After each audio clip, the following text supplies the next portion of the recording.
Please help me. With a face on the verge of tears, the niece handed me something. It was a simple photo of my brother, her father, at a party with some colleagues. What's wrong all of a sudden? Help you? With what? What are you two doing there? Just as I was about to ask, my sister-in-law intervened with a stern look. I've been looking for you. Come with me. And in an instant, she took the niece away. Left alone, I casually flipped the photo over, and on the back, there was a message from my brother. If anything happens to me, please protect my daughter. My name is Beth. I'm 32 years old and work as an office clerk at the construction company my family runs. My brother, who was 10 years older than me, was hardworking from a young age and carried the heavy expectations of being the heir to our family business. Everyone, including me, assumed that he would inherit the company. However, after graduating from high school, he increasingly clashed with our father and grandfather over management policies. It seemed my brother had no intention of taking over the company. I love being a carpenter, but I'm not doing it to inherit the business. He would say this all the time.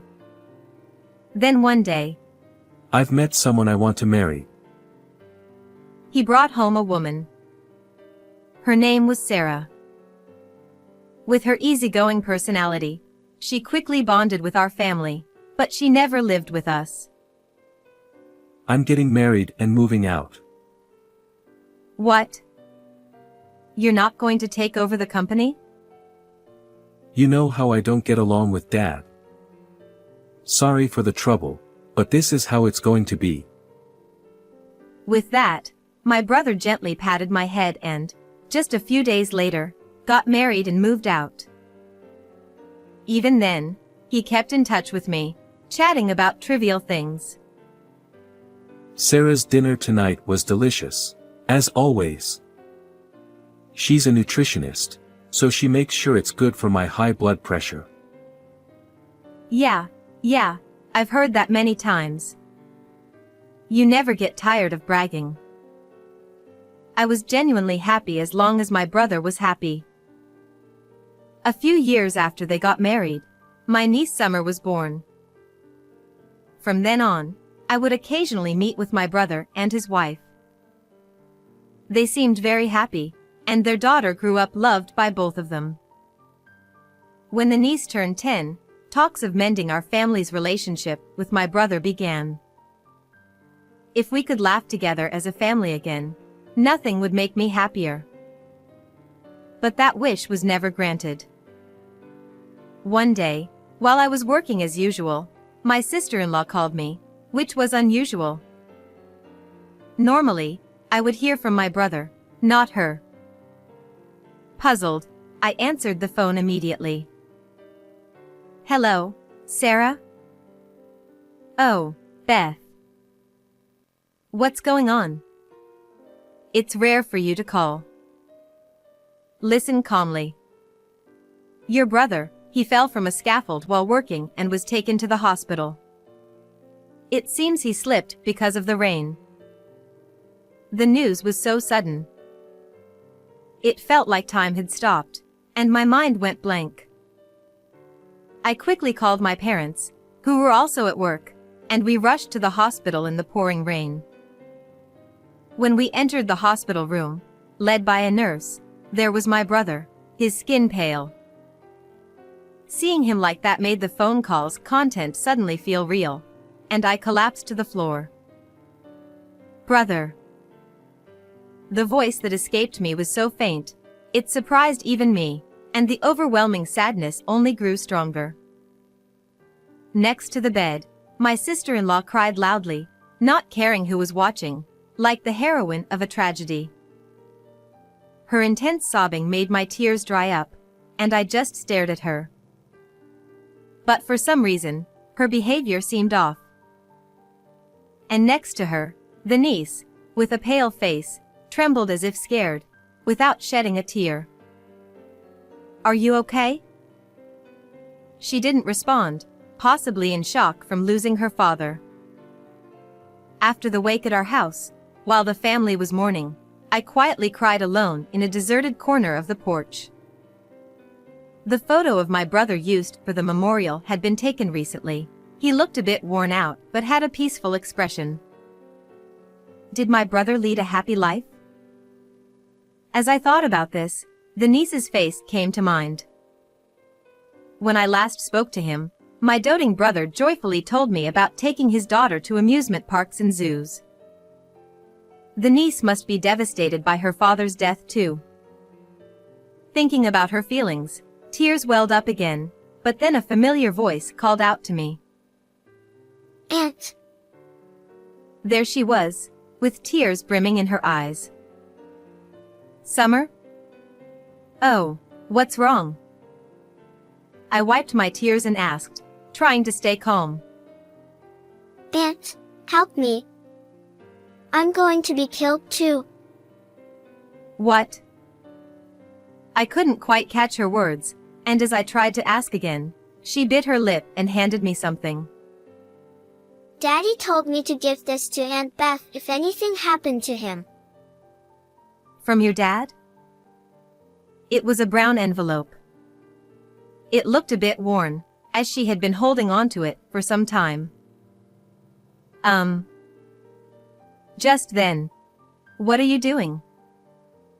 Startled by the cold voice behind me, I turned around to see my sister-in-law with a stern expression.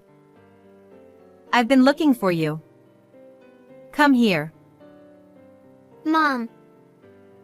Grabbing her daughter's arm, my sister-in-law quickly walked away before I could stop her. She had always been friendly and kind, but now, she seemed like a different person. It's right after her husband died, so maybe it's natural. But the niece also seemed a bit strange. Left alone, I opened the envelope and found a simple photo inside. It looked like it was taken at a party. My brother was smiling with a few colleagues. I instinctively turned the photo over. There, in my brother's slightly angular handwriting, was a message. If anything happens to me, please protect my daughter. I widened my eyes, too shocked to speak.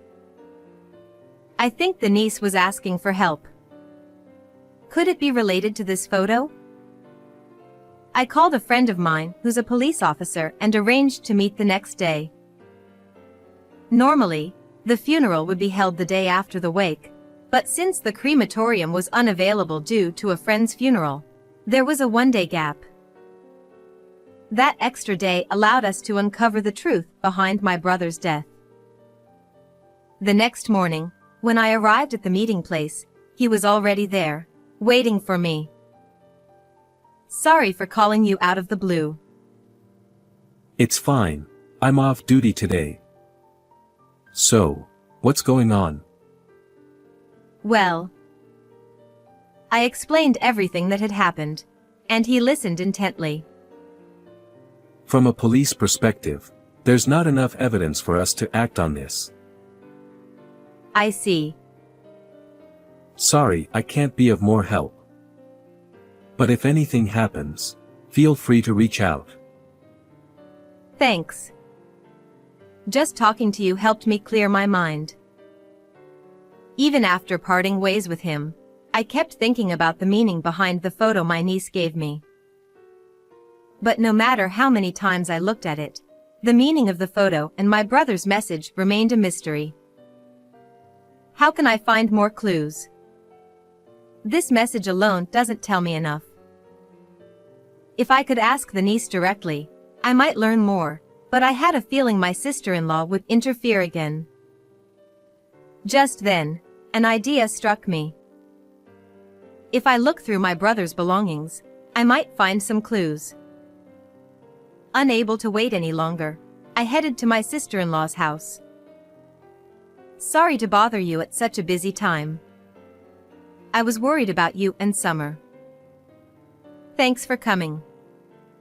She is in her room, but let's leave her alone for now.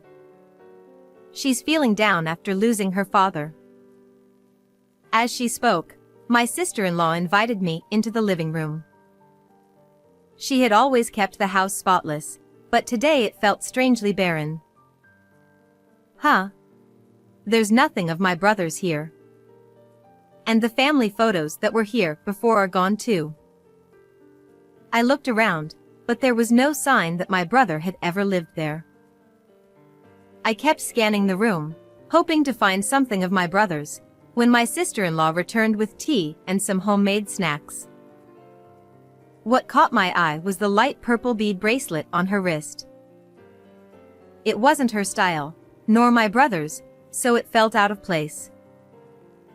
After taking a bite of the snack and finding it overwhelmingly salty, I quickly gulped down some tea.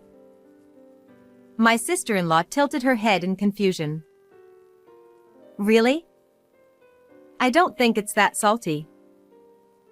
Her cooking, as a licensed nutritionist, was always delicious, to the point where my brother eagerly rushed home after work just to enjoy it. But something was clearly off this time. Could she have been feeding such salty food to my brother, who had high blood pressure? Since arriving at my sister-in-law's house, an uneasy feeling had been growing inside me. Suddenly, I began to worry about Summer. I want to talk to Summer. She's in her room, right? Just as I stood up to head toward Summer's room, my sister-in-law intervened. No, you can't see her. What? Why not? I'm sorry, but you need to leave. We're busy preparing for the funeral. She grabbed my wrist, forcibly pushing me out into the hallway and then out of the house. As I stood there, pondering my next move, Summer appeared at a second-floor window. She placed a finger to her lips, signaling for silence, and tossed something down to me. It was a small key, wrapped in a cute notepad paper. The note read, "This is the key to the storage room. After you use it, hide it under the flower pot so it won't be found." I silently gave Summer a thumbs up, and she nodded before quietly closing the window. I snuck around to the backyard, and using the key Summer gave me, I unlocked the storage room. Inside, I found a large collection of my brother's belongings. Among them, I discovered a diary. My brother had always been diligent about documenting his daily life, even back when he lived with us. This is. As I read the diary, I found content that was hard to believe. He wrote about how the seasoning in their meals had become increasingly strong. Even when he pointed it out, his wife, the nutritionist, would dismiss his concerns, telling him to trust her expertise. He also mentioned that his health had been deteriorating recently. The diary also revealed the meaning behind the photo my brother had left behind. This is unforgivable. The next day, a large crowd gathered for my brother's funeral, including family members and his work colleagues. When my sister-in-law took the microphone to give a speech as the bereaved wife, I stood up and interrupted her. There's something I need everyone to hear. Beth? What are you doing? Ignoring her surprised reaction, I stepped forward in front of the family. My brother's death, it wasn't an accident. The room buzzed with murmurs, and my sister-in-law's expression turned grim. What are you saying? He slipped and fell from the scaffolding while working. I showed everyone my brother's diary. Everything is written here. My sister-in-law, who normally cooks so well, began making dishes with much stronger seasoning. My brother's health started to decline, and despite his high blood pressure, he was being fed salty snacks and soup daily, with no option to leave anything uneaten. Isn't that strange, Sarah? I don't know anything about that. I was always careful with his meals. I glanced at her, fully prepared for her to deny everything, and then pulled out another piece of evidence. This is the photo my brother left for me. At first, I didn't understand its significance. But yesterday, when I visited your house, I realized the truth. Someone in this photo is wearing a light purple bead bracelet, identical to the one you were wearing, Sarah. As I pointed to the person in the photo, all eyes turned toward them. Max, you and Sarah were having an affair, weren't you? My brother trusted you more than anyone else as his colleague. So why would you do this? The room erupted into whispers, while my sister-in-law glared at me, and Max looked pale and visibly shaken. I had known Max for a long time. He and my brother had become close after my brother started working, and he often visited our home. I could see the same bracelet on Max's wrist, the one that matched my sister-in-law's. My brother must have been deeply conflicted, knowing that the person he trusted the most was the one betraying him, and possibly even trying to take his life. That's why he couldn't bring himself to speak plainly and left this photo instead. As I spoke through tears, Max broke down, clutching his head. A diary and a bracelet aren't enough to prove an affair or that I had anything to do with his death. She lashed out in anger, but I had anticipated this and continued with more evidence. There's more. My brother checked Sarah's phone and saw emails between the two of you. In them, you discussed how to get rid of him because he was in the way of your relationship. That's nonsense. Is it? It wouldn't be hard to verify. At first, you considered using his high blood pressure to slowly poison him with salty foods, but it was taking too long. Desperate to be with Max, you asked him to stage an accident at the worksite, to push my brother from a height on a rainy day, and to say he simply slipped if anyone asked. Isn't that right? I never said that. It was all his idea. She pointed at Max, trying to shift the blame. Max shook his head in denial. Max, it was raining the day my brother died, wasn't it? Max nodded slightly. Normally, work would be halted on a rainy day, so why? It was just a drizzle, and the deadline was close, so she said we should go ahead. I thought it was an opportunity. My brother trusted you as a friend, right up to the end.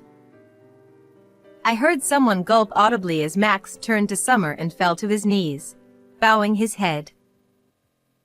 I was led astray by her, and I've done something terrible. I'm truly sorry. Summer looked at him with sorrowful eyes as he continued to apologize, tears streaming down his face. Even then, my sister-in-law kept shouting. I didn't know anything. I'm not guilty. Will you submit the incriminating emails to the police?